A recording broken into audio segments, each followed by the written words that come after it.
The Nation Army there by the White Stripes. That's a tune, isn't it? I haven't heard that song in a long time. Now, though, we are joined by the lovely John, and we will be talking all things Blue Reef Festival. Hello, John. Hello. How are you doing? I'm really well, thanks. You're really well? That's great. Great to hear. So, I like to, at the beginning of interviews, give you the platform to talk about yourself and to talk about the Blue Reef Festival, and then I ask you questions. So I'm going to put you on the spot. So the mic is yours. Okay. Go ahead. Okay, well, yeah, the Blue Reef Festival, we're coming up, this is our 6th year. We started in COVID, believe it or not, which was a bit of a mad thing to do, and everyone thought I was completely. Did you mean to do it starting COVID, or did COVID hit? And then... So basically, we wanted to do it that year, but like the Boris Johnson, the Prime Minister at the time, he said that he was going to lift all the restrictions, if you like, on June the 23rd or whatever it was. So we thought, oh, that's all right, we'll give ourselves another month and we'll do it in July. Yeah, you think it'll be fine? You know, it won't be 2 more years of lockdown. Well, no, it wasn't 2 more years, but he moved it another month to the weekend of our festival. Oh, God. So, like, on the Monday was when he was going to lift the restrictions, and we had our festival still booked for the weekend, and like everyone around me said, you got to cancel this. It's just impossible to do. Yeah. But we checked out all the rules and regs and everything that you needed to do to be able to put on an outdoor event. And it was a pain, and it was a lot more expense. But I thought, if I do this, we get this across the line. It's kind of. We were the last man standing. Yeah. We were the only thing that was going on at that time. So for people to go to, isn't it? If you're the only one there. I use the Forrest Gump analogy quite a lot, which is he was the last fishing boat in the harbour and caught all the shrimp. So that's right? you. So like that was us. So nobody had anywhere else to go. So they all turned up at our festival year one. And it was the most amazing experience because nobody had been out of their houses for 18 months. They hadn't got their camper vans out or their camping equipment or anything, or even just congregated with other people. So you took a massive risk, and it worked out for you because no one could have turned up. Yeah, I mean it's still a difficult thing to do, but I thought if we cancel, that's game over straight away. So we just decided to go for it, and it's every year it's grown. Yeah. We've grown gently. We haven't gone like ballistically big overnight. We've kind of worked our way up and made it a gradual incline, which has been much easier to manage. That's how it should be, because if you do it too quickly, it might fall, isn't it? So you've got to kind of like work your way up there get on your feet. Step by step type thing, and learn how to do it. I mean, you think like year one, I had no idea how to put on a music event. Do you know now after year 6? Well, no, I'm still learning. There's still so much to learn. Yeah, I can imagine. It's an unbelievable learning curve. All the red tape that you have to go through, all the everything that you need to know. Yeah, that's right. It's amazing. But and how to become a marketeer, how to become a designer, how to become how to deal with music agents and managers, promotion, PR, all that stuff. Everything. Absolutely. It's a massive learning curve, and it's only really me and my daughter, and we've got a massive army of volunteers. But realistically, it's down to me and my daughter. She's great. 18. I bet she's loving it though. It's absolutely great. It's a great start. I mean, I've kind of had her around me from the beginning. So since she was about 12, been to all the meetings, all the kind of. So she's learned with me. So now she's as experienced as I am at 18. That's a great experience to have at 18. She's going anywhere with that. Yeah, exactly. Yeah. She's like, I promoted a festival when I was 12. So well, that's right. Yeah, and she gets to meet all these amazing people. We before we was on air, we was just talking, and so and one of the things that I really do get out of this is the experience of it. Not necessarily. There's no financial gain from it, but it's the experience of meeting some fascinating connections people and stuff. Exactly. Absolutely. I've been a massive Reef fan since 1997 when I first heard Glow, the album, and then they're on my stage. Right. That kind of stuff. Is it named after? No, not really. I mean, I could say it was my favourite colour and my favourite band, but that would work. But it's not really. No, okay. I mean, the name comes from. I've still got a business called Blue Reef Campers, so I'm a joiner. Right, okay. And we used to do old VW camper interiors, and it was called Blue Reef Campers, and then that became 10 years old, and I thought I'd have some sort of celebration to you know, and it turned into a blinking festival. At least they can associate both of them with you. They're like, that's Blue Reef Campers and Blue Reef Festival. Same person, same owner. Yeah, exactly that. But I mean, I've since gone away from doing camp. I'm still doing joinery, but the campers I've kind of had to shelve for a while. Yeah, of course. But yeah, a festival's more fun, I'm guessing, to run a festival. Yeah, but it's much more hard. Yeah, that's right. Much harder, absolutely. Yeah. So I'm going to throw a couple of questions at you just to kind of get people's minds whirling when they hear the answers. So anyone hearing about Blue Reef for the first time, what makes it different from other festivals in your opinion? What makes it different? Yeah. I mean, all of our visitors actually, when they come, they talk about the feeling, the vibe of it. Yeah.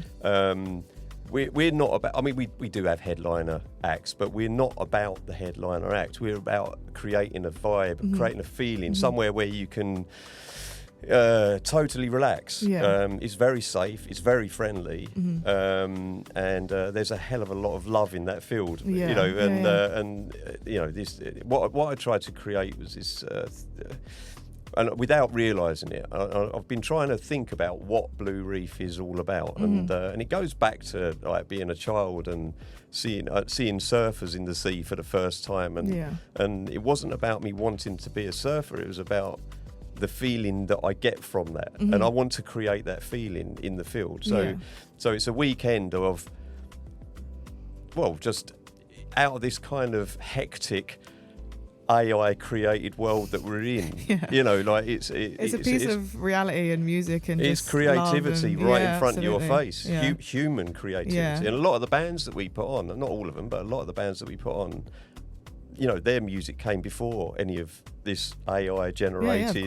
You know, it's proper human. That's what I like to hear. And that's what I like to see. Exactly. I wouldn't want to go to a festival and see an AI band or like AI music. I'm like, I don't want that. You can't, can you? That's the thing. Like this is why these things, you know, are going to exist. I mean, I think we've been in the doldrums a little bit with live music and events and venues, and all been struggling. But there's a lot of positive stuff still out there that the media don't tend to talk about. I mean, they talk about a venue closing, but they never talk about the one that's opening. You know, or new stuff that's going on. That's too positive for the day. Exactly.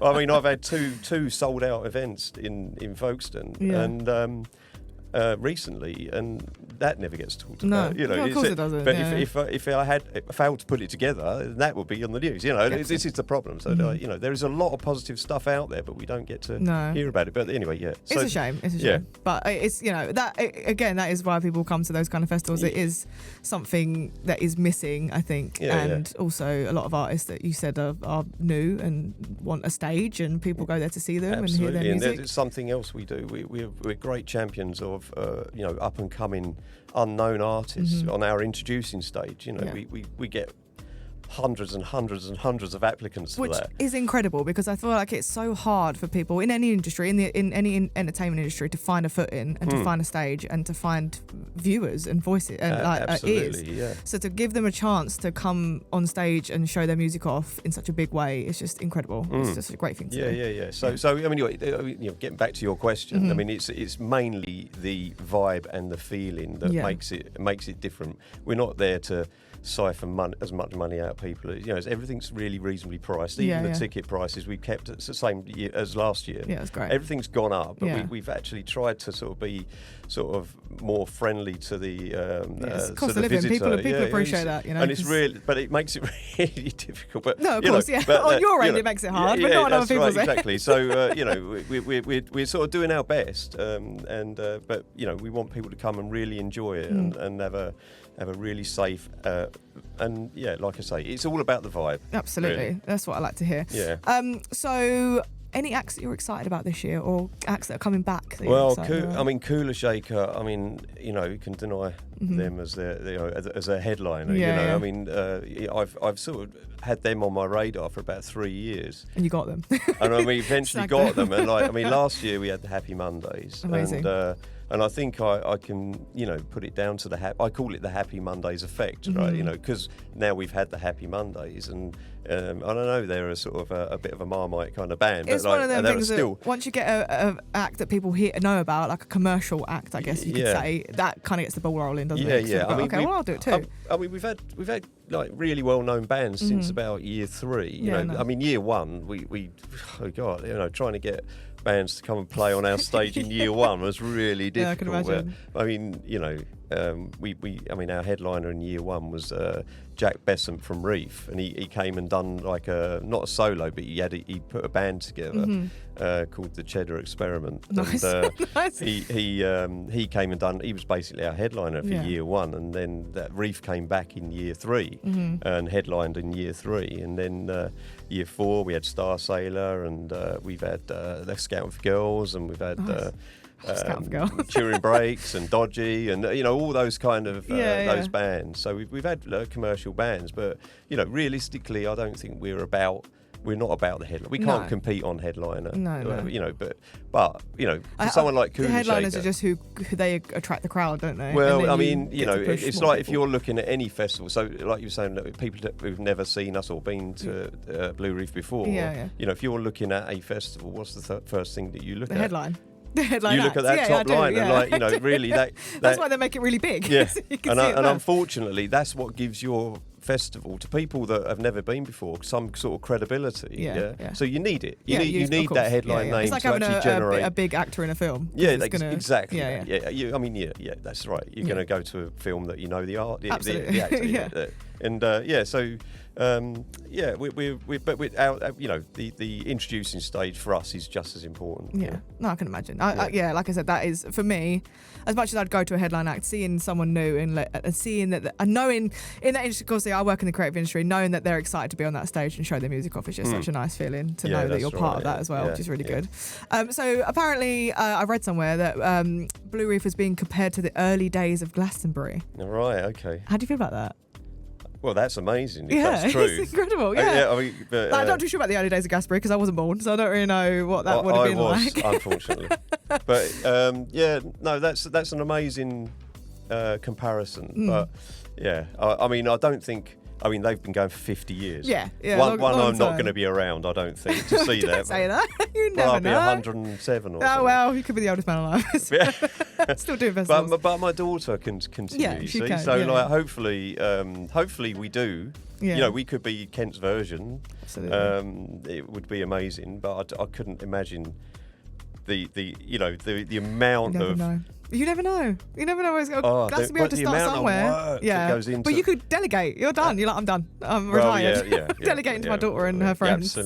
Absolutely. Yeah. But no, that's an amazing comparison. Yeah, I can see why in a way. Yeah. Because it is very sort of grassrootsy. It's very laid back. Yes. It's very sort of VW camper vibey. Yeah, which is what Glastonbury is all about, and that's the vibe. That, so I get the comparison. Yeah, it's a great comparison. Yeah, Put it on your website. Young Glastonbury. That is amazing, and Absolutely. So before we head off, little final thing: if you let people know more, where they can find more and where they can buy tickets, kind of promote the festival. Yeah. So I mean, you can go to the website, which is bluereeffestival.co.uk. Yep. There's still tickets available. We're running low on camping, so camping is always a sellout. We've managed to find some more camping this year, so we've got a little bit more. It's all there on the website. Yep. You can see it all in front of your face. It's held at Loddington Farm, isn't it, near Maidstone? Yep, Loddington Farm, which is a beautiful situation as well. We're in amongst apple orchards, so we've got 2 great big fields separated by a great big apple orchard. Lovely. Some cider somewhere. There is. There you go. Yeah. Am I allowed to say the name? Turner's? I guess. I don't know. I think it's fine. Yeah, Turner Cider comes, and Loddington Farm. They put on their own stuff as well. Nice. So it's a very, very locals kind of business environment, if you know what I mean. We try to keep it all the local businesses involved, and even like our infrastructure comes from local. It's not like from all over the country, So we generate jobs as well for that period of time. Nice. And the other thing is I'd want to really thank our volunteers, right? So there's a massive, it's not just me and my daughter, there's a massive army of volunteers who come out every year and make this thing happen. And if it wasn't for them, we couldn't do it. We just couldn't do it. I mean, like, you know, the financial side of it is just just too much to be able to pay everybody. And you know, we may get to that day one day. Amazing. Well, thanks for all the volunteers and everyone involved. That's really great. I mean, it's down to them. This thing happens really. Well, thank you so much, I have John. the ideas. Yeah, good. And then everybody has push to it to everyone else. Yeah, exactly that. Yeah. Thank you so much. Oh, guys, but we didn't mention the date. 24th to 25th of July. This year. A couple of weeks away. A week and a half, maybe. So have a look on Blue Reef Festival. Have a look. Try and get a camping spot if you can. If not, you're standing up and you're not staying over. Thanks so much. I'm actually going to put a Reef song on. I haven't got one held, but I'm going to got Beyonce first. Beyonce, and then I'll put a Reef song on afterwards. Thank you so much again, John. No problem. I appreciate it. Really appreciate it. Oh, thanks. Asking me. Speak to you soon. Bye. Bye.